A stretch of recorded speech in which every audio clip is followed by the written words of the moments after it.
समजा एखाद्या व्यक्तीचं हाताचं हाड मोडलं. हो. अशा वेळी तो व्यक्ती डॉक्टरकडे जातो, एक्स-रे काढला जातो. हो, अगदी रुटीन गोष्ट आहे ही. बरोबर ना? आणि त्या काळपट फिल्मवर ती तुटलेली पांढरी रेषा अगदी स्पष्ट दिसते. हो, म्हणजे एकदम क्लिअर असतं सगळं. अगदी तेच. म्हणजे वैद्यकीय निदानात एका प्रकारची गणिती अचूकता असते. एखाद्या मशीनसारखी. तिथे गोष्टी अगदी स्पष्ट असतात. एकतर हाड मोडलेलं असतं किंवा नसतं. हो, आणि कुठेतरी ते आपल्याला दिलासा देणारं असतं. आजार डोळ्यांना दिसला, त्याची वर्गवारी करता आली, की उपचाराची दिशा ठरवणं सोपं जातं. अगदी बरोबर. पण जेव्हा आपण सामाजिक रचना किंवा सामाजिक न्याय आणि वर्षानुवर्षे चालत आलेला अन्याय या जगात पाऊल ठेवतो ना, तेव्हा हा एक्स-रे काम करत नाही. बिलकुल नाही. तेव्हा अचानक हा एक्सरे पूर्णपणे कुचकामी ठरतो. कारण समाजात जेव्हा एका माणसाला दुसऱ्या माणसापेक्षा कमी लेखले जाते, तेव्हा ते फ्रॅक्चर कुठल्याही एक्सरे मशीनवर दिसत नाही. बापरे, हा खूप मोठा पॉइंट आहे. हो ना, तो फ्रॅक्चर लोकांच्या सामूहिक मानसिकतेत असतो, परंपरेत असतो. सामाजिक प्रश्नांची पाळेमुळं इतकी गुंतागुंतीची असतात की तिथे एकच एक कारण शोधणे जवळजवळ अशक्य असते. आणि एका रात्रीत मलमपट्टी करणे तर त्याहूनच शक्य. आणि म्हणूनच या गुंतागुंतीच्या आजारावर योग्य उपचार शोधणे अत्यंत गरजेचे ठरते. नक्कीच. चला तर मग हे जरा सोप्या भाषेत समजून घेऊया. आजच्या आपल्या या सखोल चर्चेत आपण एका अतिशय महत्त्वाच्या विषयावर बोलणार आहोत. हो, आजचा आपला संदर्भ खूपच रंजक आहे. आज आपल्याकडे जे संदर्भ आहेत ना, ते थेट डॉक्टर B.R. आंबेडकर यांच्या अंतिम दृष्टिकोनावर प्रकाश टाकतात. विशेषतः द बुद्धा अँड हिज धम्मा या त्यांच्या ग्रंथातील नोंदींवर आपण चर्चा करणार आहोत. हा ग्रंथ म्हणजे एक प्रकारचा मास्टर क्लास आहे असं म्हणता येईल. होय, सामाजिक न्यायाचा अभ्यास करणाऱ्या विद्यार्थ्यासाठी किंवा समाजातील विषमता समजून घेऊ पाहणाऱ्या प्रत्येकासाठी ही केवळ इतिहासाची उजळणी नाहीये. नाही, अजिबात नाही. तो एक प्रत्यक्ष दिशादर्शक आराखडा आहे. बरोबर. हा बदल केवळ राजकीय सत्ता मिळवण्यापुरता मर्यादित नव्हता, तर तो सामाजिक आणि अगदी वैयक्तिक पातळीवर कसा घडावा याची ती ब्लूप्रिंट आहे. बऱ्याचदा आपण सामाजिक न्यायाचा अभ्यास करताना फक्त कायदे आणि संविधानाच्या चौकटीपुरता विचार करतो. हो, सहसा लोक तिथेच थांबतात. पण डॉक्टर आंबेडकरांचा दृष्टिकोन त्याही पलीकडे जातो. केवळ साचेबद्ध माहिती न घेता त्यांनी हा विशिष्ट मार्ग का निवडला यामागचं कारण समजून घेणं महत्वाचं आहे. म्हणजे त्यांचा वाय समजून घेणं. अगदी बरोबर. समाजाच्या त्या अदृश्य आजारावर केवळ वरवरचा उपचार न करता मुळापासून बदल कसे घडवावेत याचं अतिशय सखोल विश्लेषण त्यांनी या ग्रंथातून मांडलंय. पण थांबा, मला इथे एक मोठा मूलभूत प्रश्न पडतोय. विचारा ना. डॉक्टर आंबेडकर हे कायद्याचे गाढे अभ्यासक होते.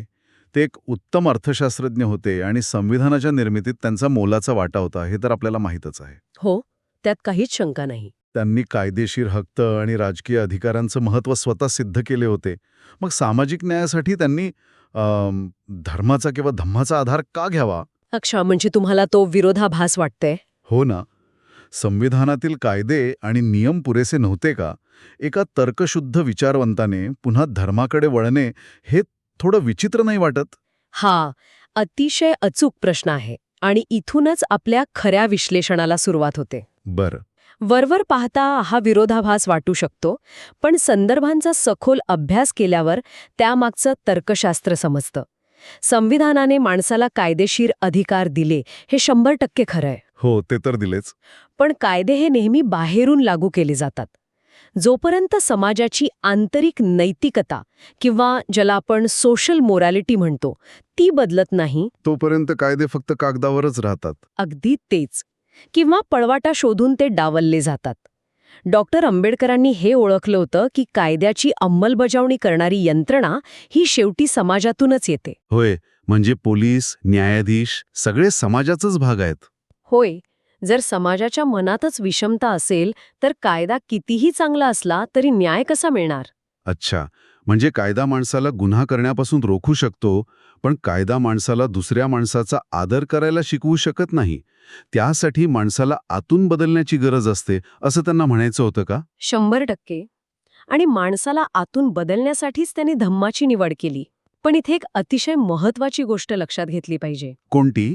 इथली सर्वात लक्षवेधी गोष्ट म्हणजे डॉक्टर आंबेडकरांसाठी धम्म म्हणजे केवळ काही कर्मकांडे, पूजा अर्चा किंवा अंधश्रद्धा नव्हती. म्हणजे त्यांनी तो पारंपरिक ढाचाच मोडून काढला. हो, त्यांनी पारंपरिक धर्माची संकल्पना पूर्णपणे नाकारून धर्माची पुनर्रचना केली. त्यांच्या मते पारंपरिक धर्म हा जगाची निर्मिती कशी झाली यावर लक्ष केंद्रित करतो. बरोबर. देव, स्वर्ग, नरक या गोष्टी. पण धम्म हा एका माणसाने दुसऱ्या माणसाशी कसे वागावे यावर केंद्रित असतो. धर्म हा तर्कशुद्ध असला पाहिजे, त्याने समतेचा प्रसार केला पाहिजे. आणि सर्वात महत्वाचं म्हणजे धर्माने लोकांवर नियंत्रण ठेवण्यापेक्षा लोकांची सेवा केली पाहिजे, हा त्यांचा विचार होता. अरे वा, हे खूपच रंजक आहे. म्हणजे धर्माचा उद्देश लोकांची सेवा करणे हा असावा, हे विधानच मुळात क्रांतिकारक आहे. नक्कीच. याला समजून घेण्यासाठी आपण एका साध्या उदाहरणाचा किंवा साधर्म्याचा वापर करू शकतो. सांगा ना. पारंपरिक धर्माची किंवा जातीव्यवस्थेची तुलना एका कडक नियम असलेल्या आणि ठराविक लोकांनाच प्रवेश असलेल्या अत्यंत खाजगी क्लबसोबत करता येईल. अगदी बरोबर. VIP क्लबसारखं. हो, ज्या क्लबमध्ये जन्माच्या आधारावर कोणाला प्रवेश द्यायचा आणि कोणाला बाहेर काढायचे हे आधीच ठरलेलं असतं. आणि आंबेडकरांचा धम्म कसा आहे मग? आंबेडकरांनी ज्या धम्माची मांडणी केली तो एका सर्वांसाठी खुल्या असलेल्या आणि प्रत्येकाचा सन्मान करणाऱ्या एका मोकळ्या मैदानासारखा आहे. क्या बात आहे. खूप छान उदाहरण दिलं. हो ना, तिथे हवा, प्रकाश आणि फिरण्याचं स्वातंत्र्य सर्वांसाठी समान आहे. पण मला एक सांगा, जर धर्माचा मूळ उद्देश लोकांवर नियंत्रण ठेवण्याऐवजी लोकांची सेवा करणे हा असेल, तर यामुळे वर्षानुवर्षे चालत आलेले सत्तेचे आणि वर्चस्वाचे समीकरण पूर्णपणे उलटा होत नाही का? इथली सर्वात मोठी गंमतच हीच आहे की हे सत्तेचं समीकरण उलटं करणं हाच त्यांचा मुख्य उद्देश होता. म्हणजे मुद्दाम केले गेलं. हो. तर्कशुद्ध धर्म आणि मानवी सन्मान यांचा अतिशय जवळचा संबंध आहे. जोपर्यंत समाजात अंधश्रद्धा आणि अकारण भीती असते तोपर्यंत काही मोजके लोक त्या भीतीचा वापर करू शकतात. अगदी बरोबर. ते बहुजनांवर नियंत्रण ठेवतात. भीती ही विषमतेची आणि शोषणाची सर्वात मोठी ताकद असते. म्हणजे भीती गेली की सत्ता जाते. होय. जोपर्यंत मनातील अंधश्रद्धा दूर होत नाही आणि स्वतःच्या अस्तित्वाबद्दल आदर निर्माण होत नाही, तोपर्यंत खऱ्या अर्थाने न्यायावर आधारित समाज उभा राहू शकत नाही. हे खूपच डीप आहे. सामाजिक न्यायाचा अभ्यास करणाऱ्या विद्यार्थ्यांसाठी हा एक फार मोठा धडा आहे. केवळ कायदे बदलून माणसाचा सन्मान प्रस्थापित होत नाही, तर शोषितांच्या मनातील भीती आणि न्यूनगंड मुळापासून काढावा लागतो. म्हणजे मुळात ह्युमन डिग्निटी किंवा मानवी सन्मान हा कोणत्याही सामाजिक न्यायाचा केंद्रबिंदू असला पाहिजे. 100%. पण जर मानवी सन्मान हाच केंद्रबिंदू असेल आणि धर्म जर सर्वांची समान सेवा करत असेल, तर समाजात उच्चनिष्ठेची दरी कशी काय टिकू शकते? टिकूच शकत नाही. हाच प्रश्न साहजिकच उपस्थित होतो. आणि इथूनच आपली चर्चा डॉक्टर आंबेडकरांनी जातीव्यवस्थेला दिलेल्या संपूर्ण नकाराकडे वळते. हो, कारण हा नकार खूप महत्वाचा होता. त्यांनी केवळ समाज सुधारणा करण्यावर न थांबता एका वेगळ्या मार्गाचा म्हणजेच बौद्ध धर्माचा स्वीकार का केला याचं उत्तर या नकारात दडलेलं आहे. बरोबर ना? बरोबर. कारण केवळ व्यवस्थेत थोडेफार बदल करून किंवा मलमपट्टी करून हा प्रश्न सुटणार नव्हता. ते एक्सरेचा उदाहरणासारखं. हो. जातीव्यवस्था ही जन्मावर आधारित आहे. तिथे व्यक्तीच्या गुणवत्तेला, तिच्या ज्ञानाला किंवा कर्माला काहीही किंमत नसते. तुम्ही कोणाच्या पोटी जन्म घेता हेच सगळं ठरवतं. अगदी तेच. आंबेडकरांनी बौद्ध धर्माचा विचार यासाठी स्वीकारला कारण तो जातीव्यवस्थेला, जन्मावर आधारित विषमतेला पूर्णपणे नाकारतो. तिथे जन्माने कोणीही श्रेष्ठ किंवा कनिष्ठ ठरत नाही का? नाही. माणसाचं कर्म म्हणजे त्याच्या कृती आणि त्याचं चारित्र्य महत्वाचं असतं. इथेच विषय खूप रंजक होतो. बघा, जन्मावर आधारित श्रेष्ठत्व मोडून काढणे आणि केवळ कर्मावर आधारित समाजव्यवस्था निर्माण करणे हे सामाजिक न्यायाचे सर्वात मोठे हत्यार कसे आहे हे इथे दिसून येते. हो, खूप मोठं हत्यार आहे ते. विचार करा, जर एखाद्या समाजात व्यक्तीची किंमत तिच्या जन्मावरून नाही तर तिच्या कर्तृत्वावरून आणि मूल्यांवरून ठरत असेल, तर तो समाज आपोआपच प्रगतीकडे जाईल. नक्कीच. हे केवळ धर्मांतराचे प्रकरण नव्हते, तर ती न्यायाच्या दिशेने जाणारी आणि मानवी क्षमतेला मुक्त करणारी एक प्रचंड मोठी सामाजिक चळवळ होती. हे जर आपण अजून व्यापक दृष्टिकोनातून बघितलं तर आपल्या लक्षात येईल की डॉक्टर आंबेडकरांचा हा विचार त्यांच्या आयुष्यभराच्या समतेच्या लढ्याशी कसा सुसंगत होता. म्हणजे त्यांचे आधीचे जे लढे होते तेही याच मार्गावर होते. हो ना. महाडचा पाण्याचा सत्याग्रह असो वा काळाराम मंदिर प्रवेशाचा लढा असो, हे लढे केवळ पाणी पिण्यासाठी किंवा मंदिरात जाण्यासाठी नव्हते. ते मानवी हक्कांचे लढे होते. अगदी बरोबर. सामाजिक न्यायाच्या अभ्यासताने इथे हे समजून घेतलं पाहिजे की समता ही केवळ पुस्तकात वाचायची किंवा भाषणात सांगायची संकल्पना नाही. ती प्रत्यक्ष कृतीत आणावी लागते. होय, जेव्हा जन्मावर आधारित मूल्यमापन नाकारलं जातं तेव्हा खऱ्या अर्थाने गुणवत्तेचा आणि न्यायाचा पाया रचला जातो. म्हणजे मेरिटला महत्त्व येतं. हो, आंबेडकरांनी समतेसाठी जे आयुष्यभर लढे दिले त्या लढ्याला एक सैद्धांतिक आणि नैतिक अधिष्ठान द बुद्धा अँड हिज धम्मामध्ये प्राप्त होतं. हे मान्य आहे की लढ्याला एक सैद्धांतिक बैठक मिळाली आणि एक दिशादर्शक आराखडा तयार झाला. पण केवळ तत्वज्ञान असून चालत नाही ना. नाही, कृती तर लागतेच. कागदावर ब्ल्यूप्रिंट कितीही सुंदर असली तरी प्रत्यक्ष विटा रचल्याशिवाय इमारत उभी राहत नाही. आणि याच कृतीचा सर्वात मोठा आविष्कार आपल्याला 1956च्या त्या ऐतिहासिक क्षणात पाहायला मिळतो. हो, ऑक्टोबर 1956चा तो ऐतिहासिक दिवस. आपल्या संदर्भानुसार डॉक्टर आंबेडकरांनी लाखो अनुयायांसोबत बौद्ध धर्माचा स्वीकार केला.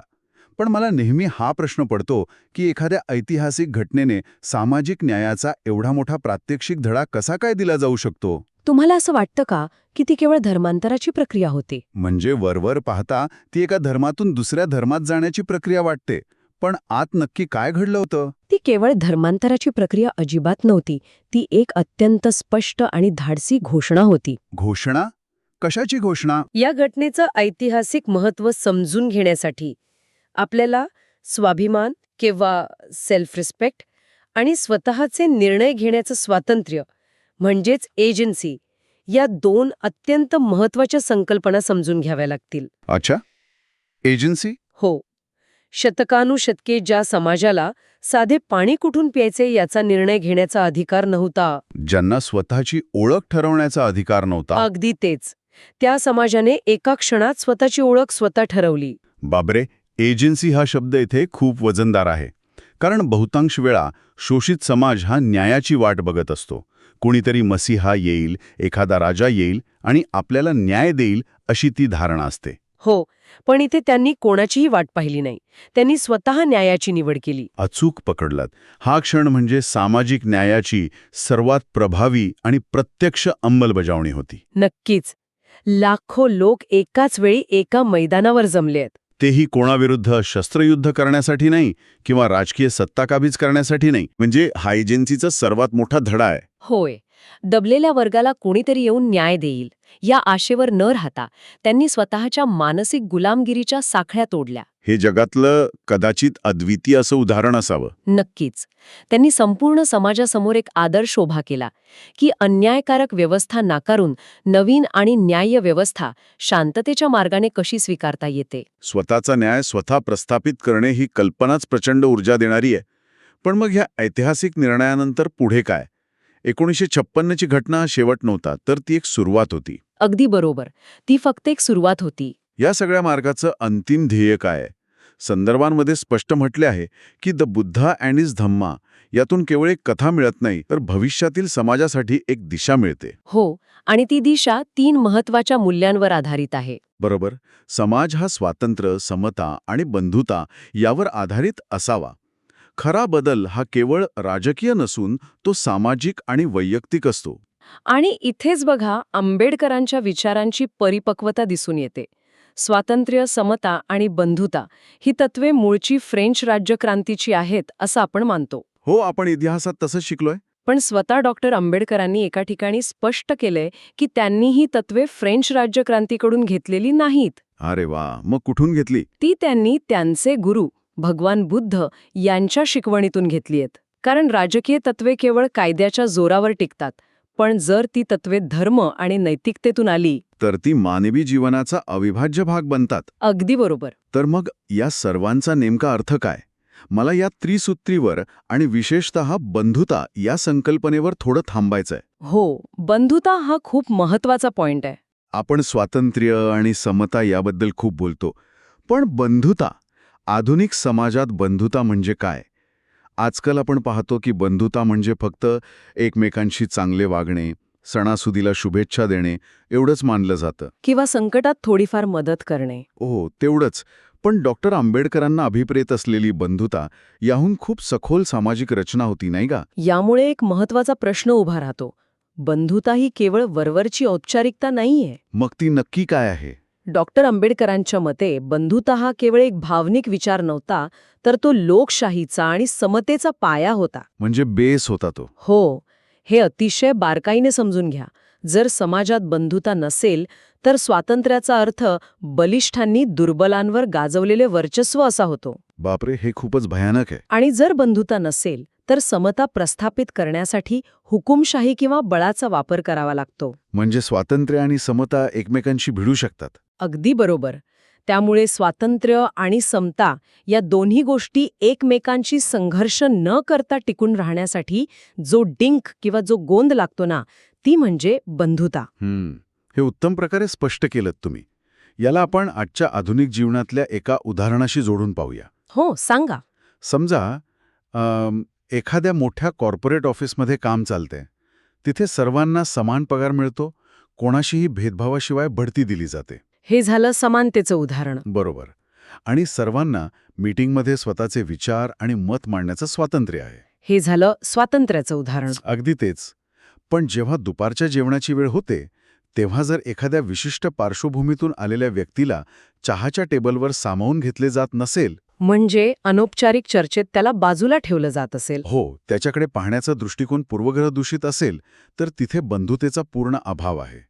आणि जिथे बंधुता नाही, तिथे कायद्याने दिलेली ती समानता आणि ते स्वातंत्र्यही त्या व्यक्तीसाठी अर्थहीन ठरते. हे उदाहरण अगदी चपखल आहे बघा.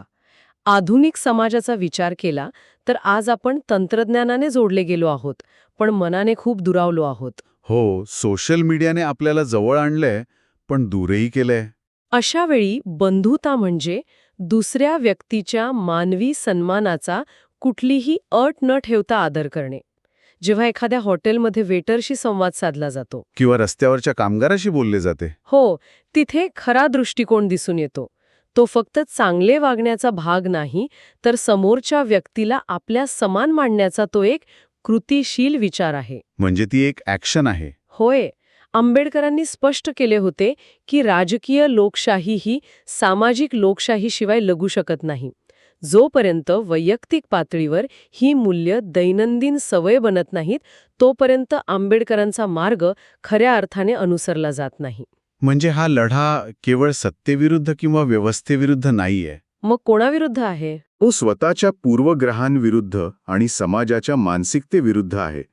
म्हणूनच त्यांनी धर्माची आणि धम्माची पुनर्रचना केली, कारण तत्कालीन व्यवस्था ही मानसिकता बदलण्यात अपयशी ठरत होती. अगदी बरोबर. त्यांनी असा मार्ग दिला जो माणसाला आतून बदलेल. त्यांनी माणसाला विचार करायला शिकवले. म्हणजे रॅशनॅलिटी शिकवली. हो, तर्कशुद्धता ही केवळ विज्ञानाच्या प्रयोगशाळेत नसते, ती दैनंदिन वर्तनातही असावी लागते. कोणतीही कृती करताना यातून कोणाचा सन्मान तर दुखावला जात नाही ना, हा विचार करणं महत्वाचं आहे. आणि हेच खऱ्या अर्थाने तर्कशुद्ध धम्माचे पालन करणे होय. नक्कीच. या संपूर्ण चर्चेतून आता आपण एका महत्त्वाच्या टप्प्यावर आलो आहोत.